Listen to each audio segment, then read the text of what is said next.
kita membahas terkait hukum-hukum bacaan yang berhubungan dengan sholat. Bahwa sudah kita ketahui bersama, ya, di dalam kitab-kitab fikih, di dalam kajian-kajian fikih disebutkan bahwa annahu tajibul qiraah, ya, fi sholatil mafruḍi bi ijma'il ulama, bahwa wajib hukumnya membaca, ya, Al-Quran di dalam sholat yang fardu. Semua ulama sepakat bahwa hukumnya wajib membaca Al-Quran di dalam sholat. Dalam level ini semuanya sepakat. Cuma dalam detailnya Imam Malik, Imam Syafi'i, Imam Ahmad dan jumhur ulama yang lain, Al-Quran yang dimaksud di situ adalah surat Al-Fatihah. Jadi mazhab Syafi'i, Maliki, Hambali dan yang lain itu yang dimaksud wajib membaca Al-Quran di dalam sholat adalah surat Al-Fatihah.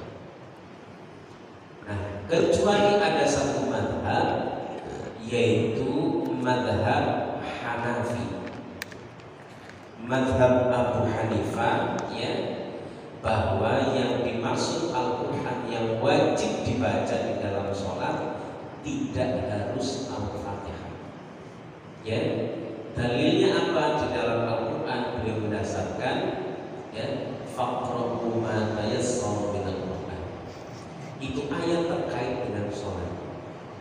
Ya, ulama Imam Syafi'i apakah tidak mengkaji ayat itu? Iya. Cuma kemudian beliau ini Imam Syafi'i, Malik dan sebagainya itu mengkaji sekaligus hadis-hadis yang dikeluarkan oleh Rasulullah SAW. Ya, di dalam hadis misalnya la sholata illa bi fatihatil kitab. Tidaklah sholat itu sah kecuali dengan surah Al-Fatihah. Makanya kemudian mazhab Syafi'i, Maliki, Hambali dan yang lain yang dimaksud ya Al-Fatihah. Tapi mazhab Hanafi tidak harus Al-Fatihah. Ya. Tapi kalau kita ke mazhab Hanafi yang dibaca Al-Fatihah juga, ya, sama. Tapi bahwa kalau Al-Fatihah nggak bisa, surat lain nggak masalah, cukup gitu. Ya, ada toleransi, kelonggaran di dalam ya, kalau ada kesulitan. Nanti mazhab Abu Hanifah kan Hanafi itu kalau di Asia misalnya di India, Pakistan, ya, Cina itu mazhabnya mana? Tapi Bapak ada yang pernah ke Cina nggak?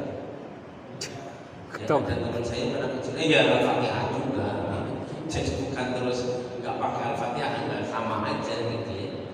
Jadi sama kayak dalam mazhab Maliki, tertib di dalam wudu itu nggak wajib. Maksudnya gimana? Habis basuh wajah langsung kaki gitu ya, terus baru kepala gitu. Dalam mazhab Maliki nggak masalah.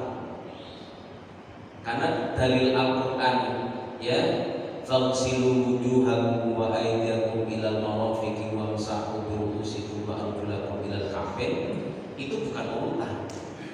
Itu lil jam'i. Maksudnya bahwa wudu itu basuh wajah, basuh tangan, usap kepala, basuh kaki. Itu mau dibolak-bolak itu nggak masalah.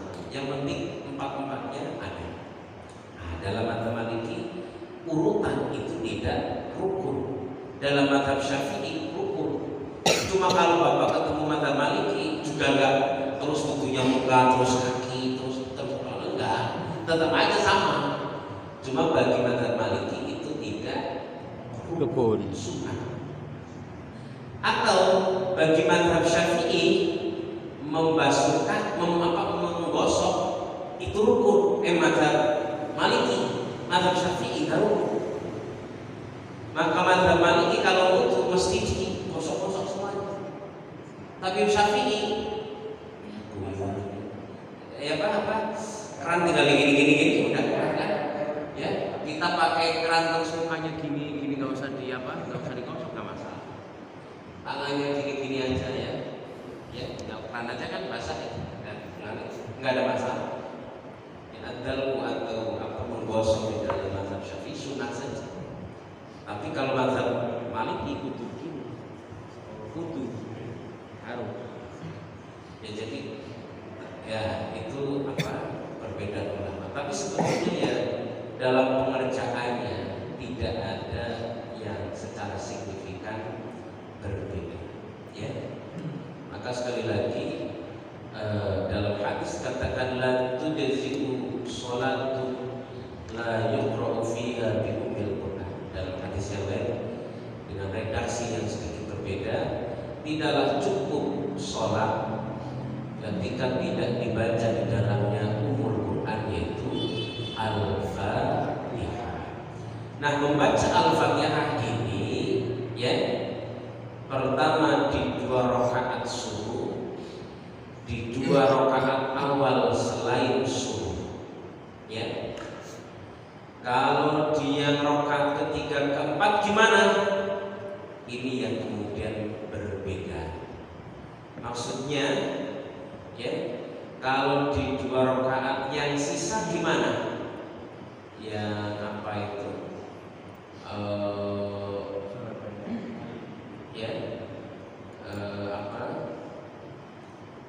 Ini suratnya wajma'u ala istibabi qiraati surah ya. Jadi untuk membaca surat selain Al-Fatihah itu adalah 2 rakaat subuh, 2 awal selain subuh. Lalu di rakaat ketiga dan keempat gimana? Ya, di dalam qaul jadidnya Imam Syafi'i mengatakan sunnah, atau secara ringkas begini. Kalau menjadi imam tidak dianjurkan ya rakaat ketiga dan keempat, atau kalau sholat sendiri juga tidak dianjurkan.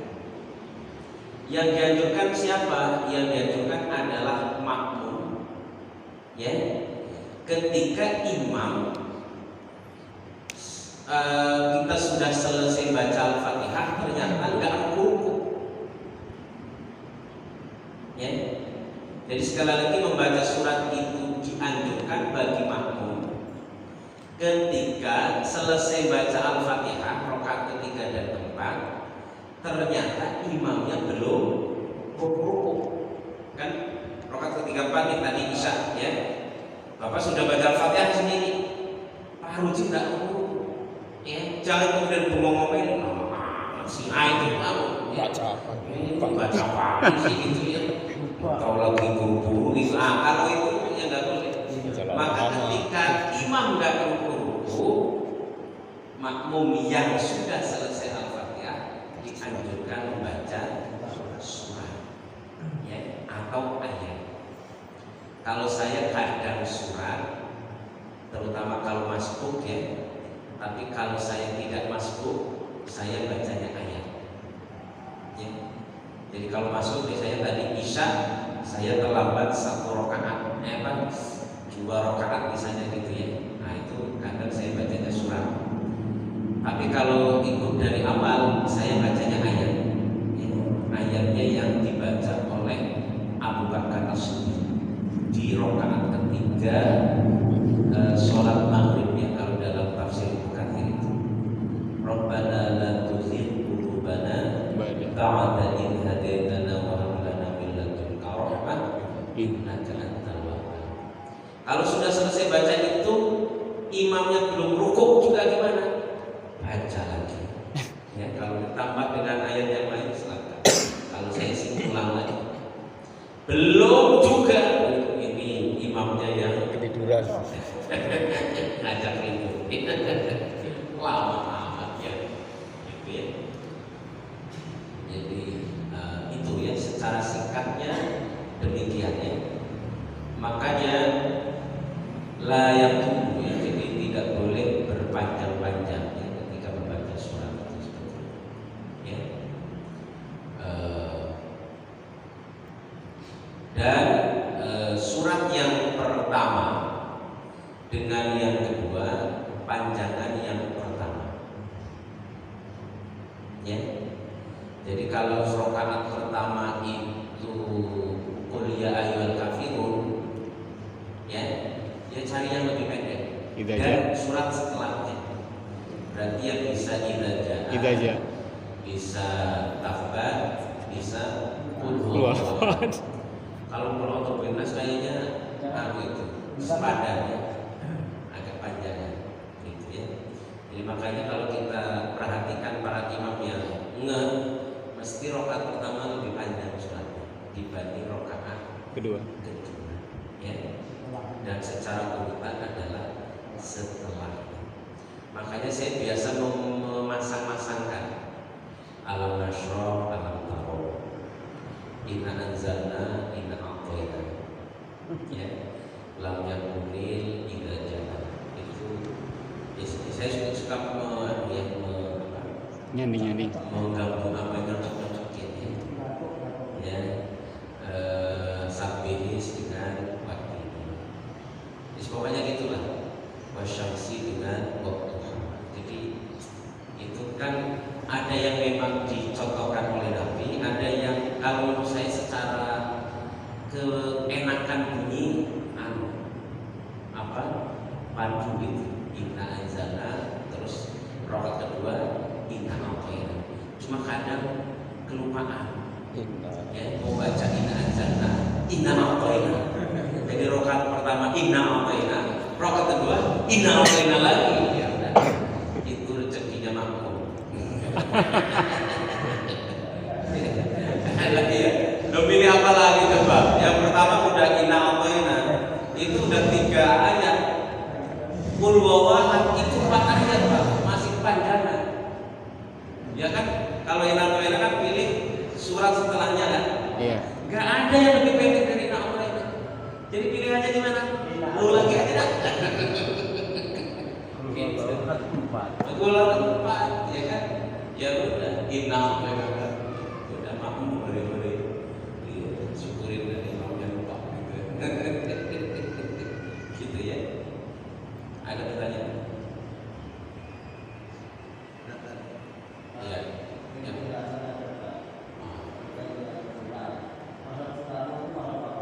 Apa juga?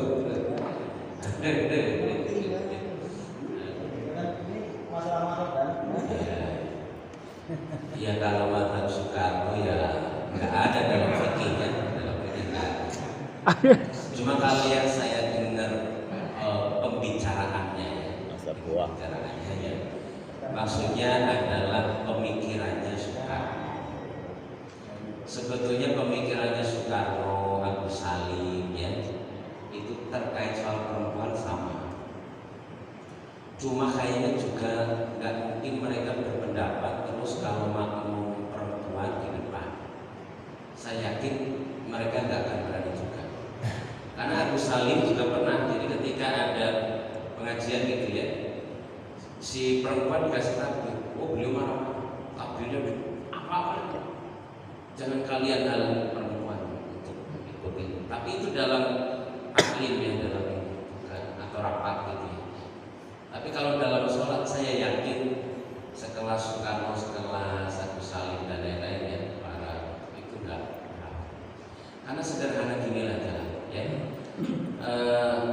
Kalau perempuan di soft depan, kayaknya saya udah bahas.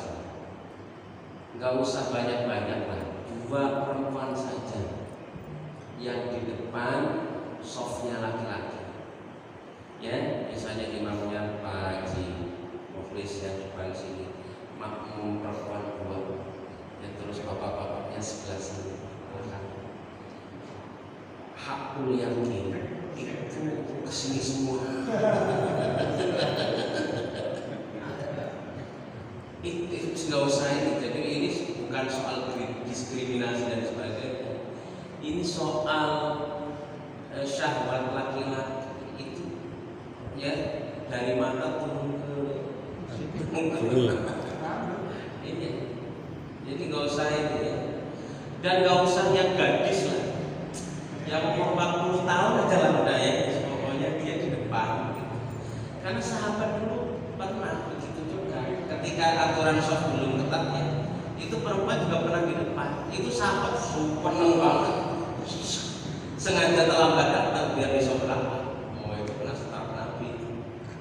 Ya. Jadi duduk zaman sahabat juga. Ya anunya anulah member lah. Makanya surah Al-Mujadalah itu kan kejadiannya adalah seorang suami pulang ke rumah, istrinya lagi sholatnya pas posisi sujud. Selesai sholat, nah ayo, karena tadi pas pulang posisi sujud itu udah mumet gitu. Makanya selesai sholat itu belum zikir belum ayo. Lah istrinya kan harus selesai sholat kalau bahasanya gitu. Anaknya marah sama suaminya. Orang laki kalau lagi udah kepengen kan puyeng. Ditolak, wah itu penghinaan itu. Lihat punggungmu seperti punggung itu. Nah lihat di dalam fikih itu sama dengan tolak. Maka kemudian kejadian itu kan keduanya ada gimana nih kita hubungan kami suami istri. Ya cerai. Istrinya kan gak mau terima, gak bisa kok. Masa gara-gara itu doang kita cerai, ini kan anak banyak ini. Saya mau. Jadi aturan Nabi dibantah oleh seorang istri gara-gara itu. Saya mau laporan langsung dengan Allah saja. Itu kan. Akhirnya kan ini kan khawlah namanya. Langsung laporan kepada Allah. Dan kemudian turun ayat Qadsan ya Allah qaulan Nabi itu jadi didengar oleh Nabi dikalahkan. Makanya khawlah ini ketika Umar jadi khalifah kan ketemu di jalan itu. Nah ketemu di jalan itu sebelum waktu zuhur ya mungkin setengah 12 lah kalau sekarang. Di tengah saat ramai sampai mau masak. Itu pengawalnya Umar itu sudah berdekat ini Amirul Mukminin raja di raja itu diomongin nenek-nenek mantu aja. Padahal waktu sholat udah mau habis. Akhirnya kan pakai sini juga dia Umar. Amirul Mukminin kau ngurut aja ini kan kita mau sholat dan sebagainya banyak urusan. Kamu tahu siapa dia itu? Dia itu satu-satunya perempuan yang langsung turun ayat gara-gara dia dan Allah mendengar permohonannya. Allah saja dengar, apalagi saya. Gara-gara itu sholat lagi sujud. Iya, lihat istilah punggungmu seperti punggung itu sudah tahu kan? Itu, ya kan Pak? Bapak pulang istri lagi sujud, apa yang Bapak bayangkan?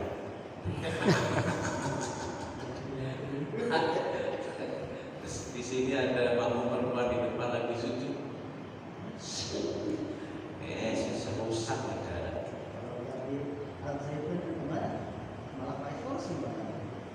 Ya, istilah saya nggak tahu dalamannya itu ya. Banyak hal ya. Ada qala Rasulullah fil Qur'anil Karim, ada itu videonya itu. Video sebuah pakar pendalat ya. Kan memang kontroversi. Salamnya terus pakai salamnya begini. Ya, jadinya kemana-mana itu. Ya, tapi kan sebetulnya kita mesti harus tabayun. Kalau satu persatu enggak ini. Iya, secara fikihnya begitu. Satu lagi, nggak apa-apa ini kelas dulu, jangan banyak-banyak. Ya. Saya ini mau bertanya yang biasa setiap orang yang bertanya. Kalau sholat zuhur kan 4 rakaat. Ya. Biasanya sholat dua salam. Kalau lupa bagaimana? Maksudnya dua salam. Kan sholat zuhur 4 rakaat. Ya. Kalau bagi dua habis dua kan bisa ada sholat awal, tahiyat awal, lalu tidak tahiyat awal tapi lagi itu bagaimana? Yang perlu dipahami, tasyahud awal atau tahiyat awal itu sunnah, tidak masuk rukun. Maka makmum kalau melihat imam lupa tasyahud awal, kalau imam masih begini ya, sujud gitu ya, masih begini, baru begini boleh subhanallah. Tapi kalau imam sudah begini, udah makmum diam. Ikutin. Hah? Ikutin. Iya.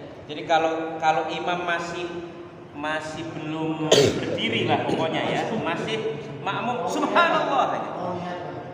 Bukan niat, memang sudah berdiri, sudah berdiri. Kalau niat kan di hati Pak, ini maksud udah gerak tapi belum. Tapi kalau imam sudah begini, Pak mau lah, kok nggak tasyahud awal tapi imam sudah begini, diam. Karena berdiri itu rukun, tasyahud awal itu jangan membuat imam meninggalkan yang rukun untuk melakukan yang sunnah. Kiai Nur Iskandar SI, itu saya kemarin diceritain santrinya, itu Kiai Nur Iskandar lupa tasyahud awal, ya, terus sudah berdiri, santrinya subhanallah, subhanallah.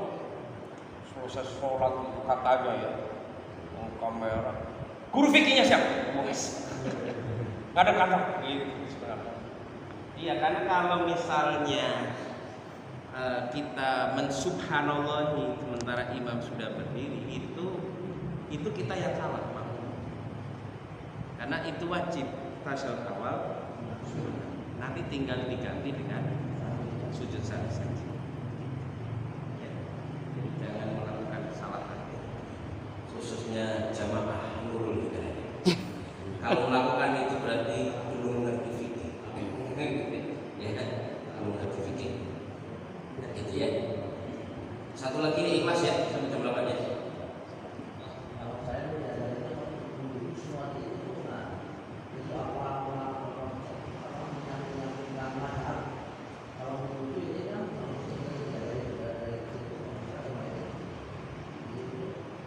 Enggak. Jadi dalam mazhab Syafi'i menggosok itu sunnah. Artinya kita kalau melakukan itu melakukan sunnah. Bagus. tidak pernah. Ya. Enggak. Tadi saya cuma membedakan derajat hukum menggosok di kalangan mazhab Maliki hukum wajib. Tapi di kalangan mazhab Syafi'i sunnah. Justru yang ujungnya buka langsung ke keran, tangan terus ya, jangan tangan digosok loh ya, langsung gitu ya, kaki terus digini-gini ya, itu berarti nggak melakukan sunnah.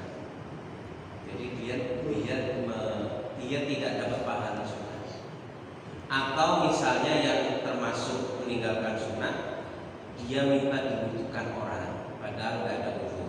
Ya, kan mungkin ada kan. Bos besar itu lagi malas butuh saya. Bos besar.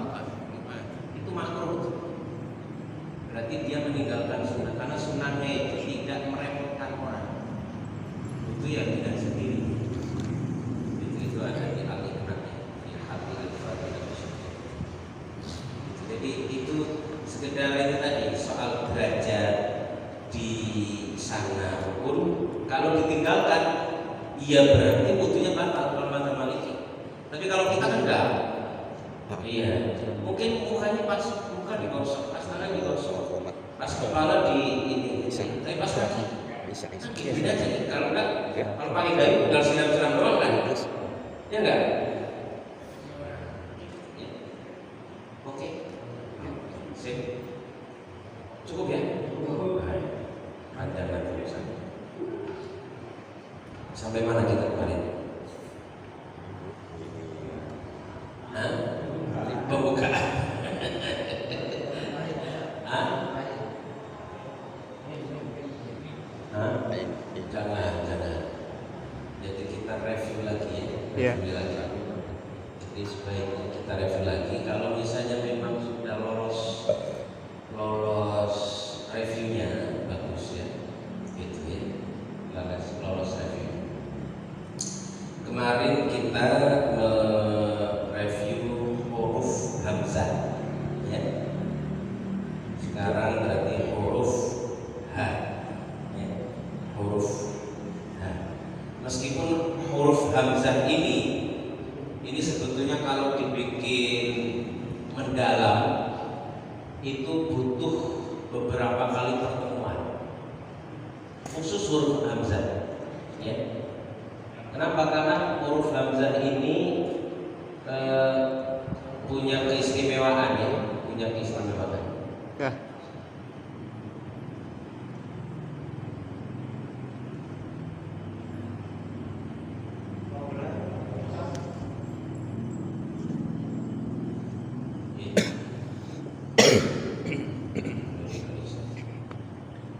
Oke, tapi kalau kita berpanjang-panjang di huruf hamzah, nanti huruf yang lain jadi pokoknya kita tuntaskan dulu huruf, nanti kaitannya hukum-hukum terkait huruf tersebut kita perdalam, ya, perdalam. Karena banyak kita membaca Al-Quran kaitannya dengan huruf hamzah, itu saya berani mengatakan banyak yang salah, apalagi menggunakan mushaf Indonesia atau pokoknya mushaf Saudi juga sama, ya. Sederhananya gini lah, yang sering dicontohkan, saya kira yang sudah hadir, yang kemarin hadir sudah tahu. Ya, misalnya Al-Fatihah, ya kan? Al-Fatihah itu, ya, ayat kedua itu hamzah. Alhamdulillah, kan gitu. Alhamdulillahi rabbil alamin. Tapi kalau digabung dengan bismillah, maka alnya menjadi hilang harokat hamzahnya. Bismillahirrahmanirrahim. Alhamdulillah. Jadi tidak lagi Bismillahirrahmanirrahim. Alhamdulillah. Salah. Atau di ayat yang ke-5 dan ke-6, Iyyaka na'budu wa iyyaka nasta'inu ihdinas siratal mustaqim. Tidak, Iyyaka na'budu wa iyyaka nasta'inu ihdinas siratal mustaqim, ya. Atau di Al-Baqarah misalnya ayat 283, itu juga sama, ya. Ini yang sudah mendalami Al-Quran pun belum tentu ngeh, ya, bisa dilihat di sini, ya. Al-Baqarah 200, kemarin belum ya, 285, ya. Coba bisa dibuka, ya, 285. Ini juga terkait hamzah. Ini uniknya hamzah, Pak. Yang wa in kuntum ala safarin wa lam tajidu katiban fa'idatun maqbudah fa in amina ba'dukum ba'dan falyu'addil ladzi tumina amanatah. Nah, ya, 283. Hampir akhir, ya, akhir dari surah Al-Baqarah, atas 283. Nih, misalnya nih, tadi saya berhenti di falyu'addil ladzi tumina amanatah. Terus saya mau mulai setelah alladzi. Itu kira-kira bacanya apa?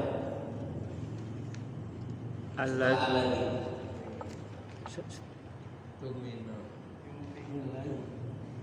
Tanpa alladzi, setelahnya alladzi. Ya 83. Kan falyu'addil ladzi tumina amanatah. Oh, tumina. Atas 283. Baik, untuk terus baris kedua, ya, falyu'addil ladzi tumina Terus saya mulai setelah alladzi. Itu bacanya gimana tuh? Tanpa alladzi. Tanpa alladzi. Tumina. Tumina. Tumina. Tumina. Tumina. Ada yang punya opsi lain? Yang benar saya kasih handphone. Ya. Nah, ya. Itu Pak, ini kaitannya hamzah ini. Ini ya seksinya hamzah ya. Jadi ketika kita mulai dari setelah alladzi itu bacanya memang harokat hamzahnya dhamma. Ya. Tapi hamzah yang kedua diganti waw. Utumina amanatahu.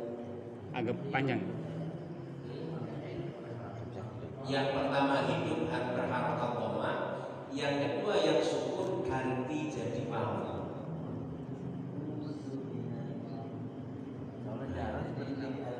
Dapat telepon. Iya, tapi kalau yang napasnya ngap-ngapan,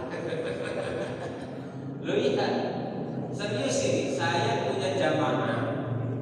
Bismillah saja napas 2 kali. Bismillahirrahmanirrahim. Bismillah dulu napas. Kan pendek banget ya. Ya emang gemuk orang. Kurang tenang. Ya, jadi ini dibacanya gimana? Tumina.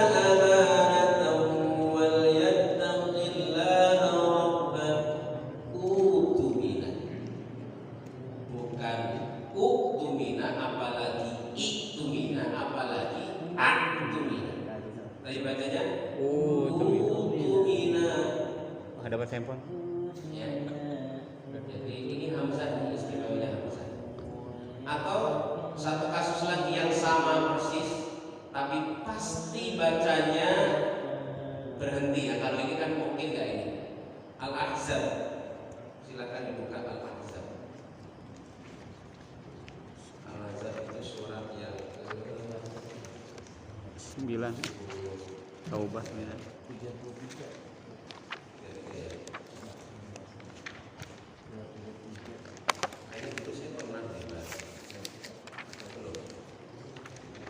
Ayat ayat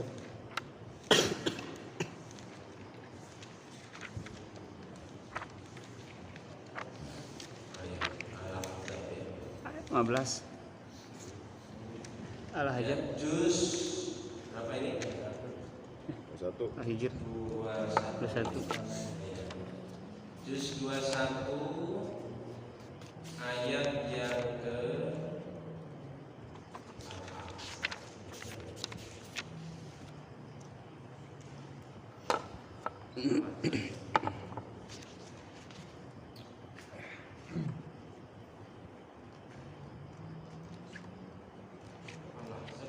Al-Ahqaf. Iya. Al-Ahqaf.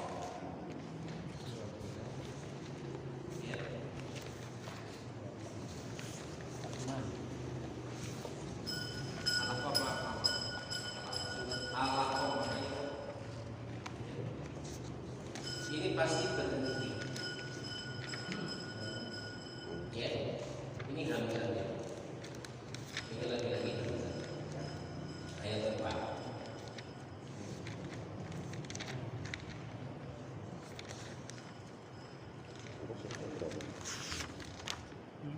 Surat berapa? Ayo, ini apa bacanya? Allah.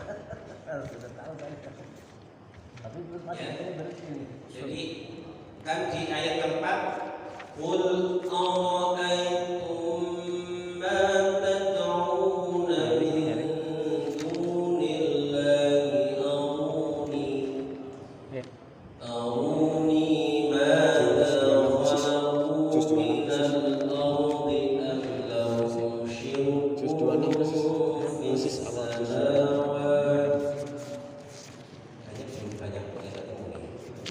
Halaman 502 yang Quran pojok. 502.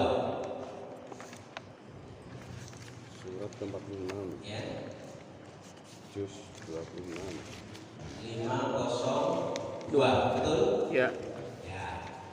Ayat keempat.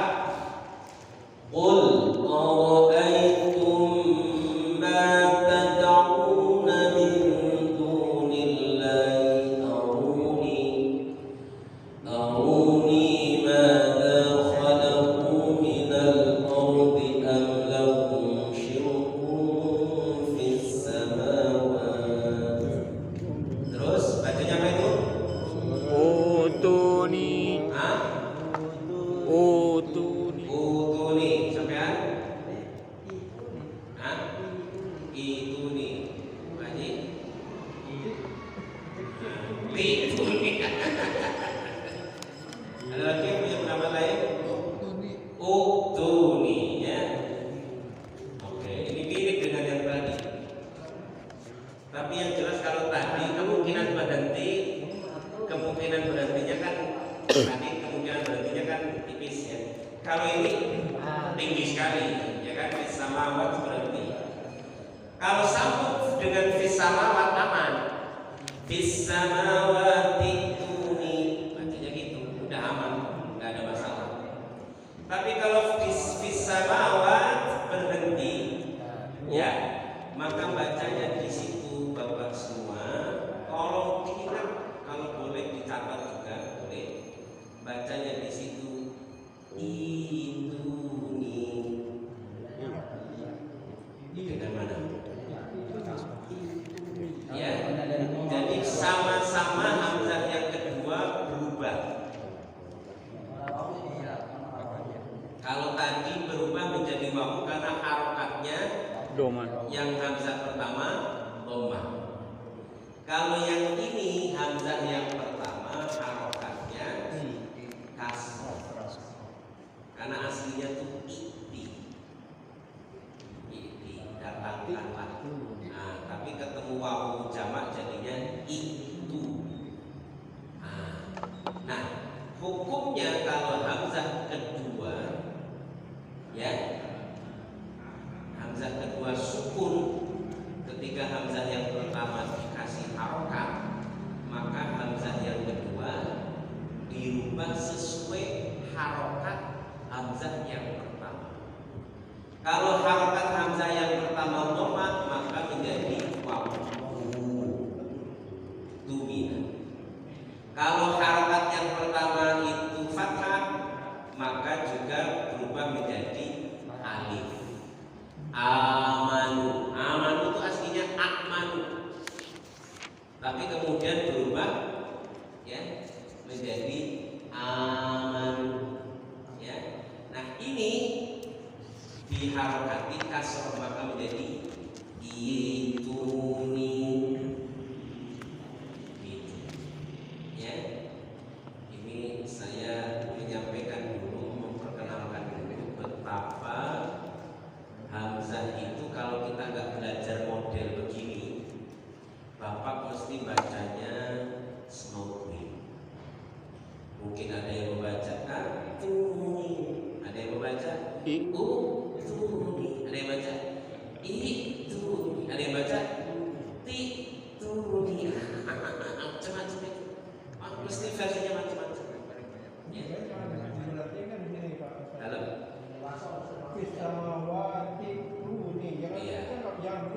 Iya. Amannya nggak berhenti. Cuma kan di situ ada tanda berhenti kan? Itu biasanya mesti berhenti. Makanya kalau berhenti, gimana cara bacanya? Bukan atuni, bukan ituni, bukan utuni, tapi itu. Hamzah kedua bukan hilang, ganti jadi ya. Jadi kalau ditulis, ya, ditulis. Tadi ada yang megang gitu.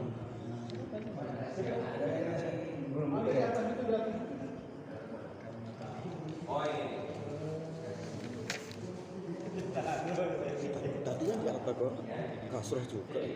Alah itu Nino. Ininya nih. Heeh.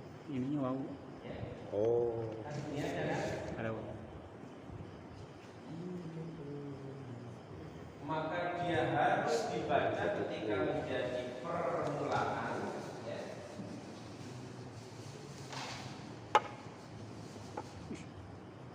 Menjadi, ya.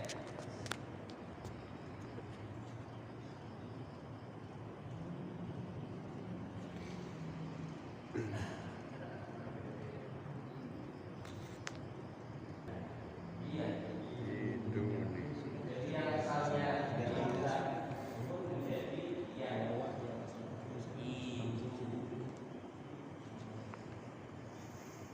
Mesti harus begitu. Kalau bapak bacanya itu nih, kalau bicara arti sama. Soalnya kalau baca dengan arti tidak selalu berkaitan. Masuk ke hukum gharib apa hukum apa ya Ustaz? Hah? Tabdil istilahnya. Takdir. Ini istilah tajwidnya adalah tabdil. Jadi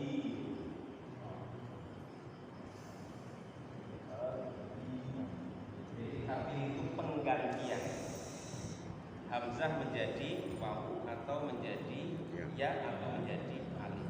Nah, itu uniknya huruf hamzah. Ya. Makanya dalam belajar Al-Quran menjadi kewajiban talaki. Talaki itu belajar dengan tatap muka seperti itu. Karena kalau nggak tatap muka nggak jelas seperti itu. Iya. Kalau bedanya sama imalah itu apa ya Ustaz? Imalah beda. Kan majreha dari majri. Iya, kalau imalah itu asalnya fathah, Ini kasroh. dimiringkan bunyinya. A menjadi E. Ya. Kemarin kan gitu kita. Waduh he. Itu beda. Itu pun istilahnya bacaan yang gharib ya, yang asing, yang nggak umum. Ya, yang nggak umum. Ini juga nggak umum. Ya. Hanya dikaji kalau ya begini. Jadi kalau saya selalu menyampaikan kepada jamaah yang ikut tasir, Anda sekarang ini bukan levelnya level basic. Anda sekarang sebagai sudah advance dalam belajar Al-Quran. Karena kan kalau dulu diajarinya ya gitu kan, baca itu belum tentu pas. Karena kayak tabdil kayak gini-gini itu di pondok itu juga belum tentu dipelajari. Pondok kitab ya misalnya. Nah, di pondok Al-Quran sudah pasti. Dan pondok kitab ya nggak sedalam itu. Karena kan saya memperhatikan nih yang alumni pondok kitab bacaannya gimana, gitu ya. Kalau dia tidak belajar lebih ini ya. Mencari guru Al-Quran atau ini, itu DKI. Ya kan, sederhananya gini lah. Kalau bapak jadi makmum Jumatan, kan bisa milih. Ada khotib yang kalau ceramah dia jos gitu, pasti ada itu kan, ya kan, ya kan, pas imam itu, padahal khotbahnya mantap gitu. Ya itu juga sebaliknya nanti kalau ada khotib ya pas ngimami gitu ya, pas khutbah aduh gitu ya kan ngantuk nih gitu ya, itu tadi punya plus minus ya. Kalau yang memang khusus belajar Al-Quran biasanya memang dijadwal betul kayak anak saya itu pagi ngapalin siang sehingga seringkali ilmu alamnya berat. Dan sebaliknya semuanya gitu. Makanya banyak kemudian sekarang yang mondokin anak dari usia SD. Jadi usia SD ini Al-Qurannya beres. Yang kelas 6 sudah hafal. Nah nanti sanawiyah aliyahnya baru pelajari kitab pokok. Itu sekarang banyak yang modelnya kayak gitu. Karena untuk menutupi kekurangan masing-masing. Karena dulu memang pesantren itu ini nggak bisa digabungin gitu. Ya yang Al-Quran yang kitab-kitab karena spesifikasinya konsentrasi gitu ya. Oke. Inilah Hamzah Bapak hadirin sekalian ya, keistimewaannya. Baik, kita lanjutkan huruf H ya. Kita mudah saja hari ini untuk mengulangi huruf H ya. Pengalaman membuktikan semuanya mengucapkan huruf H mudah, cuman sering ketukar saja dengan huruf H ya, sering ketukar dengan huruf H ya, ya itu sering. Misalnya di surah apa itu Wailun ya, itu sering saya pernah mendengar imam beberapa kali ya, mendengar imam bacanya salah, bukan Wailun ya, Al-Qari'ah ya. Misalnya wa amma man khaffat mawazinu fa ummuhu hawiyah, kan benar tuh dah. Wa ma adraka ma hiya narun hawiyah. Harusnya hak jadi atau harusnya hak jadinya hak. Ihdinas, nah, sering kan Bapak kalau jadi makmum imamnya haknya kayak hak. Ihdinas baca namanya ihdinas ya. Oke, bareng-bareng ikutin saya. Hanihubah huhan hanihana minal muhni mahihan haniha hanihubah huhan hanihana minal muhni mahihan haniha hanihubah huhan hanihana minal muhni mahihan haniha. Oke, ini siap satu-satu. Ya. Terus za mawazinu ya. Tapi yang jelas haknya tadi semuanya lolos sensor ya. Masa nggak bisa sih? Tahu aja yang pakai hak kan susah. Ya. Oke, baik Bapak hadirin sekalian, ya kita cukupkan untuk mengulang huruf H ya. Jadi huruf H ini nanti ya pertemuan berikutnya kita bahas sedikit ketika tak marbutoh dengan tak mabsutoh ya. Jadi tak yang marbut ya, dengan tak yang cuma menghubungkan itu huruf H juga ya. Tapi banyak wajannat, harusnya jannat, ada yang baca wajannah ya, wajannah salah ya, ada yang begitu kebolak-bolak, bukan kebolak-balik, kebolak-balik ya. Tak dengan taknya sama tapi kadang dia bisa berubah menjadi sampai di sini ada keluhan.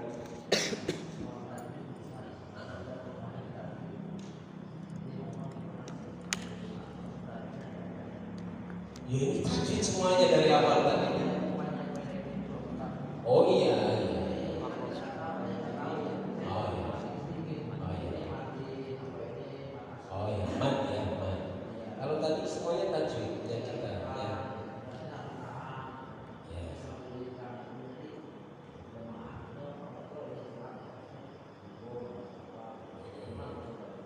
Ya. Dikit ya. Terus tenang ya kan, terus tenang gitu ya. Tapi ya ini kita kan perlahan saja, perlahan, dikit. Karena ini Terus pakai Z. kita tidak sedang mengejar sertifikat.